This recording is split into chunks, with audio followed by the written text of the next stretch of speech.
Guys, आज हम पढ़ने जा रहे हैं क्लास 11th फिजिक्स की बुक 2 का जो सेकंड चैप्टर है which is mechanical properties of fluids की एक और काफी इंपॉर्टेंट डेरिवेशन। जो आज हम दो डेरिवेशंस करने वाले हैं। एक तो अपनी स्पीड ऑफ ई फ्लक्स जिसको हम टॉरिसिस लॉ भी कहते हैं, और एक हम डेरिवेशन करने वाले हैं सरफेस एनर्जी की which is work done is equal to S delta है। ये बात की बात है, पहले अपन इसकी डेरिवेशन पे आते हैं which is speed of E flux या टॉरिसिस लॉ भी कहते हैं इसको। देखो इसमें हमको ये पता चलता है कि मान लो मेरा ये कंटेनर है, ठीक है, ये कंटेनर में ना इतना ये भरा हुआ है, मान लो पानी भरा हुआ है यहाँ पे, ठीक है, और अपन ये मान के चल रहे हैं यहाँ पे कि पानी कैपिटल एच हाइट तक भरा हुआ है इस कंटेनर की। ये हाइट अपन पानी की फ्रॉम द सरफेस मान लेते हैं कैपिटल एच। और इस लॉ में हमको ये बताया गया है कि अगर मैं यहाँ पे एक होल कर दूं बेस पे इसके, मान लो अपन एक रेफरेंस लेवल मान लिया, तो मैंने यहाँ पे एक होल कर दिया एकदम नीचे, तो इसमें से कितनी वेलोसिटी से पानी आएगा, इस होल से कितनी वेलोसिटी से पानी बाहर निकलेगा, वो उसकी डेरिवेशन अपन इसमें करने वाले हैं। ठीक है, अब अगर आप ध्यान से देखो तो ये जो बड़ा सा एरिया है ये पूरा एटमॉस्फेयर के कांटेक्ट में, क्योंकि कंटेनर ऊपर से खुला हुआ है, ठीक है, तो ये पूरा पी एटमॉस्फेरिक प्रेशर के कांटेक्ट में ये भी होल है, ठीक है, एक होल है, ठीक है, यहाँ तो मैंने पूरा ब्लैक कर दिया, बट एक होल है, होल मतलब ये भी एटमॉस्फेरिक के कांटेक्ट में, ठीक है। देखो अब यहाँ पे बर्नौलीज थ्योरम की मदद से हम यहाँ पे निकालते हैं वेलोसिटी। बर्नौलीज थ्योरम अपन ने पढ़ ली है, अब उसकी मदद से मैं कैसे निकालूंगा, मैं इस वाले मतलब इधर मैंने कोई एक पॉइंट कंसीडर कर लिया, मान लो यहाँ पे मैं बर्नौलीज थ्योरम लगाऊंगा और यहाँ पे, ठीक है, तो मैं दो जगह बर्नौलीज थ्योरम लगाऊंगा। तो पहले मैं इधर के लिए बर्नौलीज थ्योरम लगाता हूँ ऊपर वाले सेक्शन के लिए। एक तो मैं यहाँ पे बर्नौलीज थ्योरम लगाऊंगा एच डेप्थ नीचे, तो मैं पहले मैं मान लेता हूं कि ये जो है ना, ये यहां से लेकर मेरी कुछ हाइट तो मैं मान लेता हूं ये पूरी एच है, और इतनी हाइट को मैं ये कह देता हूं, एक सेकेंड, ओके, मैं मान के चलता हूं, एक सेकेंड, यहाँ पे ना मैं इसको यहां मान लेता हूं, ठीक है, इसको यहां मान लेते हैं अपन, तो ज्यादा ठीक रहेगा। यहाँ पे मान लो अगर आप, तो यहां से पानी गिरने लग जाएगा, यहां से पानी बाहर आएगा, यहाँ पे मैंने होल करा तो यहाँ से पानी बाहर आएगा, और ऊपर से ये एच हाइट पे, ये वाला होल ऊपर से एच हाइट पे, तो बेस से चाहिए अपने को, तो मैं पूरे एच में से इस एच को माइनस कर दूं, तो बेस से ये हाइट आ जाएगी कितनी, बेस से ये हाइट आ जाएगी अपनी H minus H, capital H minus small H, ठीक है। तो अब मैं आपके एक बार समराइज कर देता हूं, ठीक है। सबसे पहले मैंने क्या करा है, कंटेनर को पूरा वाटर से फिल करा है एच हाइट तक, कैपिटल एच हाइट तक, और ये होल को मैंने ऊपर से एच हाइट पे मैंने होल करा है, ऊपर से जहां से पानी की सरफेस है वहां से एच हाइट पे मैंने होल करा है, वहां से पानी आएगा, उसकी वेलोसिटी ही हमको निकालनी है, ठीक है। और अब ऊपर से एच स्मॉल एच हाइट पे ये होल ऊपर से स्मॉल एच हाइट पे, तो नीचे से बेस से कितनी हाइट पे हो गया, बेस से रेफरेंस लेवल से ही अपनी एच माइनस एच, ये capital H minus small H कर दूं तो मुझे ये हाइट मिल जाएगी, तो मुझे बेस से इस पॉइंट की हाइट मिल गई, इस होल की हाइट मिल गई, ठीक है। अब शुरू करते हैं बर्नौलीज थ्योरम लगाना। पहले मान लो कोई सरफेस पे कोई पॉइंट ले लिया मैंने, वाटर की सरफेस पे कोई पॉइंट ले लिया, यहाँ पे कहीं पे अगर मैं बर्नौलीज थ्योरम लगाऊं, सरफेस पे कोई पॉइंट ले लिया, ठीक है, तो पहले इसके लिए अपन बर्नौलीज थ्योरम लिख लेते हैं। तो बर्नौलीज थ्योरम क्या होती है, P plus rho g h plus half rho v square constant रहता है, तो मैं इधर के लिए लगाऊं यानी P1 plus rho g h one plus half rho v one square, तो पहले वन यानी इधर के लिए लगा देते हैं, तो P1 plus rho g h one plus half rho v1 square, इधर की बर्नौलीज थ्योरम के लिए सारी जो पूरी एक्सप्रेशन है बराबर होगी इस पॉइंट के लिए, मतलब इस लेवल पे जो सारी चीजें होगी, P0 plus rho g H two, height यहाँ पे क्या रहेगी, हाइट अलग अलग होगी यहाँ पे। अब अगर आप ध्यान से देखो ना, पहले अपन लिख लेते हैं हाफ रो v2 स्क्वायर। अब ये P1 भी अपना P0 की होगा, क्योंकि मैंने देखो यहाँ पे पहला मैंने यहाँ पे ले लिया और दूसरा मैंने यहाँ पे बर्नौलीज थ्योरम लगाई है, एक मैंने सरफेस पे लगाई पानी की यहाँ पे ऊपर जो एटमॉस्फेयर के कांटेक्ट में है, दूसरी बार यहाँ पे लगाई है होल की तरफ, ठीक है। अब होल की तरफ भी प्रेशर तो P0 ही होगा, मतलब यहाँ पे तो देखो मैंने लिख दिया P0, क्योंकि होल जो है वो एटमॉस्फेयर के कांटेक्ट में, होल खुला हुआ है अब एटमॉस्फेयर के कांटेक्ट में, और ये पूरी जगह भी तो एटमॉस्फेयर के कांटेक्ट में ऊपर, यहाँ पे P0 में लिख सकता हूँ, ठीक है। अब डेंसिटी तो पूरे में पानी भरा हुआ है, तो निकलेगा भी पानी, है भी उसके अंदर पानी, तो रो तो कांस्टेंट रहेगा, जी भी। हाइट यहाँ पे क्यों डिफर हो रही है, एक हाइट मेरी होल की हाइट कुछ अलग है और ये वाले पॉइंट की हाइट कुछ अलग है, तो इसलिए हाइट में फर्क आ गया, ठीक है। हाफ रो वापस कांस्टेंट रहेगा, वेलोसिटी 1 क्या होगी, वेलोसिटी 1 यहां से जो पानी नीचे आ रहा है, पानी नीचे आएगा होल से निकलने के लिए पानी को नीचे आना पड़ेगा, होल तरफ आना पड़ेगा, पानी को होल की तरफ आना पड़ेगा, तो पानी निकलने से पहले वो नीचे आएगा पानी होल की तरफ, तो उसकी वेलोसिटी कुछ होगी v1 जिससे वो नीचे आएगा, और v2 से बाहर निकलेगा, पहले नीचे आएगा फिर बाहर निकलेगा, v1 से नीचे आएगा v2 से बाहर निकलेगा, तो ये थी पूरी अपनी इसका ओवरव्यू। अब अपन बस कैलकुलेशन बची, अपनी डेरिवेशन हो गई। पहले पी नॉट से पी नॉट अपन काट देते हैं। अब अगर आप ध्यान से देखो तो रो जी h1 हाइट क्या है मेरी, h1 इस पॉइंट की हाइट देखो सरफेस से, ये रेफरेंस लेवल है अपनी, मुझे इससे हाइट नापनी, इसलिए मैंने बेस से हाइट निकाली है सबकी, रेफरेंस लेवल हो गई है अपनी। अब अगर आप ध्यान से देखो तो ये वाली पॉइंट जो पॉइंट है यहाँ पे, ये कैपिटल H हाइट पे सरफेस, ये रेफरेंस लेवल से, तो मुझे इसी के लिए लिखना है, तो रो जी एच हो जाएगा capital H plus half rho V1 square, V1 square लिख देते हैं अपन ऐसे, is equal to rho g H2 मेरा क्या है, H2 मैंने बोला रेफरेंस लेवल से हाइट लेनी है, तो रेफरेंस लेवल से हाइट लोगे तो capital H minus small h, ये होल की हाइट देनी है ना अपने को, तो जो मैं बता चुका हूं capital H minus small h, okay, plus half rho V2 square, square से डिस्टेंस दो। अब अगर आप ध्यान से देखो तो ये रो G कैपिटल H हो जाएगा, ठीक है। आगे चलते हैं, आगे अगर आप चलो तो half rho V1 square is equal to rho G, आप इसको अंदर मल्टीप्लाई करा दो, rho G into capital H minus rho G into small h, ये अंदर मैंने क्या करा मल्टीप्लाई करा दिया, rho G into capital H minus rho G into small h plus half रो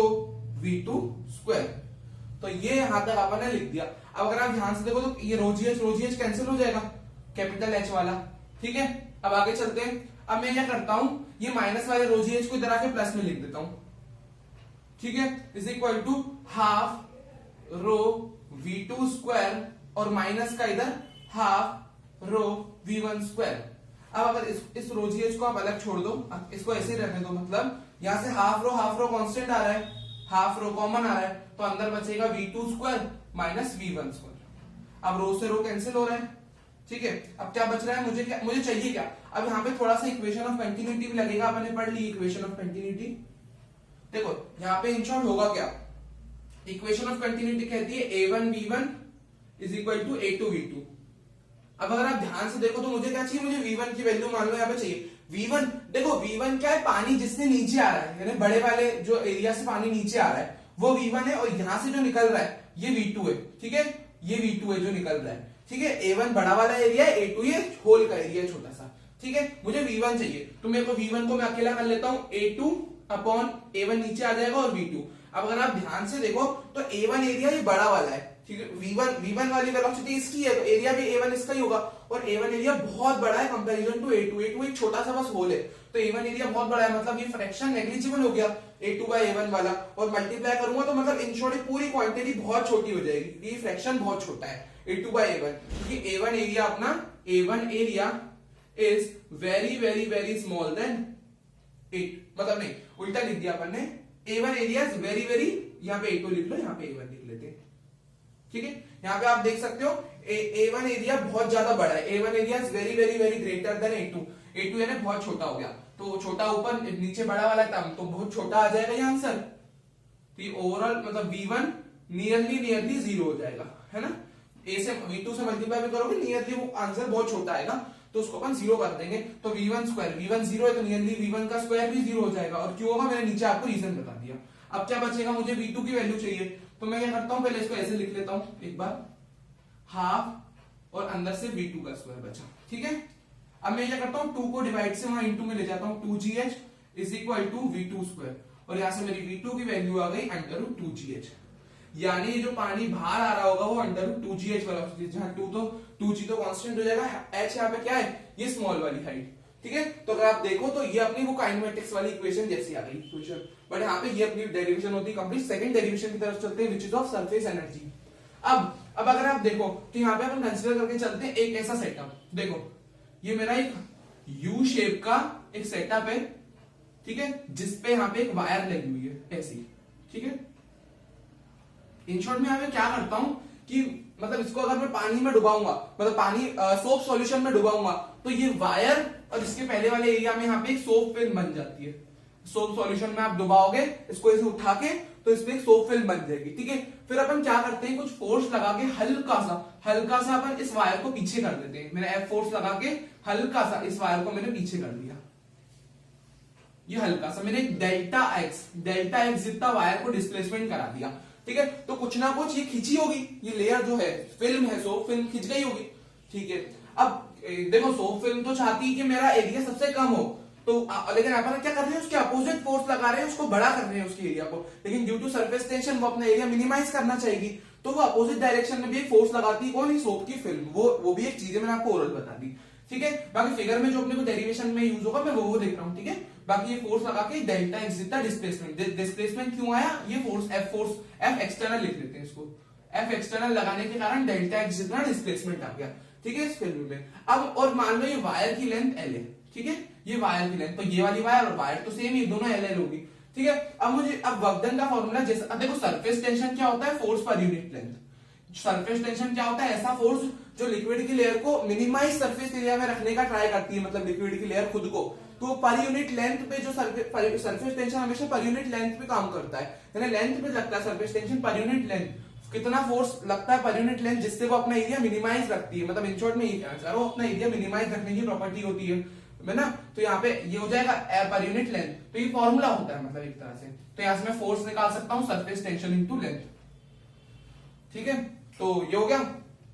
सरफेस टेंशन इनटू लेंथ। अब यहाँ पे वर्क डन होता है force into displacement, force into displacement, ठीक है। अब मैं क्या करूंगा, यहाँ पे फोर्स की जगह मैं क्या लिख सकता हूँ, देखो डिस्प्लेसमेंट है ऐसे, यानी सरफेस टेंशन नहीं, मैं डिस्प्लेसमेंट को ना यहाँ पे एक्स लिख देता हूँ, मतलब डिस्प्लेसमेंट को, हाँ पर यहाँ पे फिलहाल में लिख देते हैं, यहाँ पे डिस्प्लेसमेंट तो आपको दिख ही रहा है, डेल्टा एक्स जितना हुआ है, ठीक है।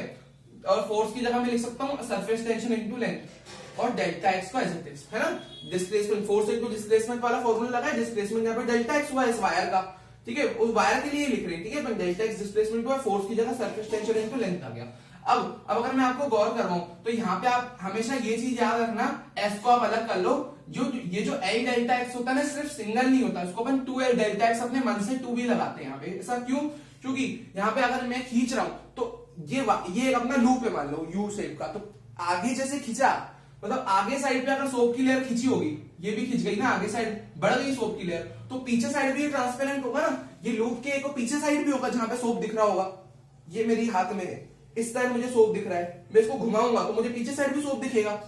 दो लेयर है ना जो एयर के कांटेक्ट में, दो फ्री सरफेस मैंने अपन ने कल पढ़ा था, दो फ्री सरफेस होती है यहाँ पे, ठीक है, दो फ्री सरफेस होती है, इसलिए मैंने यहाँ पे जो सोप सॉल्यूशन है, सोप की तो होती है दो लेयर है, दो फ्री सरफेस होती है सोप सॉल्यूशन, यहाँ पे सोप बबल वगैरह भी अपन ने पढ़ा था, तो यहाँ पे 2l डेल्टा एक्स मैंने 2 इसलिए लगाया। यहाँ पे जो बनता है अब वर्क डन, अब अगर आप ध्यान से देखो तो एक तरह की ये भी लेंथ है, ये भी डेल्टा एक्स, तो ये क्या बन रहा है, इमेजिनरी एक रेक्टेंगल टाइप बन रहा है। ये दो वायर को अगर जोड़ो आप, है ना, एक वायर ये एक ही है, बट अगर आप ध्यान से देखो तो कुछ एरिया बढ़ गया, पहले वायर यहाँ थी, अब वायर यहाँ आ गई,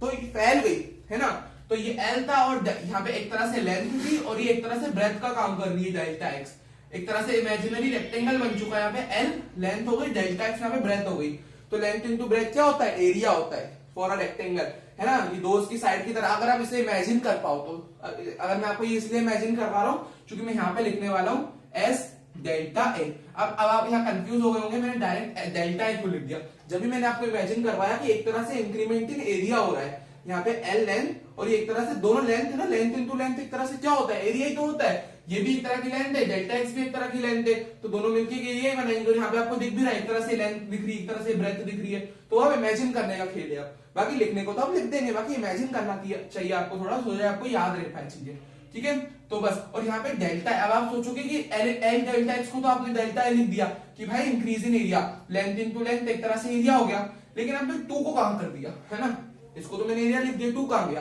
तो मैं यहाँ पे इसलिए डेल्टा ए को मैं अलग से यहाँ पे लिख दूंगा, it is increase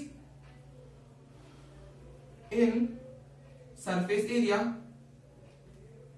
area of the soap film on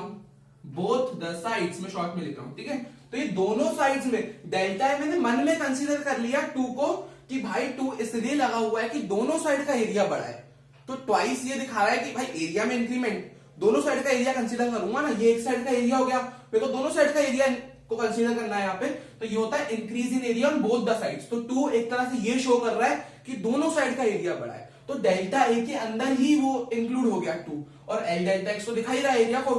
2 मैंने यहाँ पे दिखा दिया कि area on both the sides increase हो रहा है, बोथ द साइड्स पूरा ही लिख देता हूँ, बोथ द साइड्स इंक्रीज होने के कारण मैंने 2 को अंदर ही इंक्लूड कर लिया, ठीक है। आप समझ जाइएगा कि भाई 2 वहां पे इसलिए इंक्लूड हो गया। अपन यहाँ पे पेपर में आप लिखे तो वहां लिख दीजिएगा डेल्टा है increase in area on both the sides, इसलिए 2 को हमने गायब कर दिया, उसके अंदर ही वो इंक्लूड हो गया। ठीक है, तो यहाँ पे वर्क डन, ये इसको अपन इसको वर्क एक्सटर्नल भी कह सकते हैं, क्योंकि हमने वर्क डन किया वायर को खींचने के लिए, इससे जिसकी उसकी सरफेस एनर्जी में चेंज आ गया। चेंज इन सरफेस एनर्जी बोल रहे हो, एक तरह से सरफेस एनर्जी भी कह सकते हो आप, सरफेस एनर्जी भी कह सकते हो सिर्फ, मतलब इन शॉर्ट यहाँ पे डेल्टा यू क्या हो जाती है। अब इसको मैं ऐसा भी लिख सकता हूँ, वर्क की जगह मैं डेल्टा यू भी लिख सकता हूँ, क्योंकि मैंने वर्क डन किया, वायर को खींचा मैंने पीछे, यहाँ पे मैंने फोर्स लगा के, तो उसके अंदर वो सरफेस पोटेंशियल एनर्जी की फॉर्म में, वो फिल्म के अंदर वो एनर्जी स्टोर हो गई होगी, क्योंकि मैंने कुछ वर्क डन किया। तो डेल्टा यू, उसको मैं सरफेस पोटेंशियल एनर्जी करके भी लिख सकता हूँ वर्क की जगह, और S delta as it is लिख दिया। तो ये सब उसकी बेसिक चीजें थी, छोटी सी डेरिवेशन है, बट पीछे कंसेप्ट बहुत सारे थे। तो ये पूरी आपसे, ये तो आपसे 2 नंबर में ज्यादातर पूछेंगे, ये 3 नंबर में थोड़ी ये वाली आ सकती है। बाकी क्वेश्चन वगैरह में तो यूज होना ही है सब कुछ, बाकी आप प्रैक्टिस कर लीजिएगा, काफी इंपॉर्टेंट डेरिवेशंस होती है कंप्लीट। ठीक है, thank you for watching this video, please do like share and subscribe the channel. Bye bye.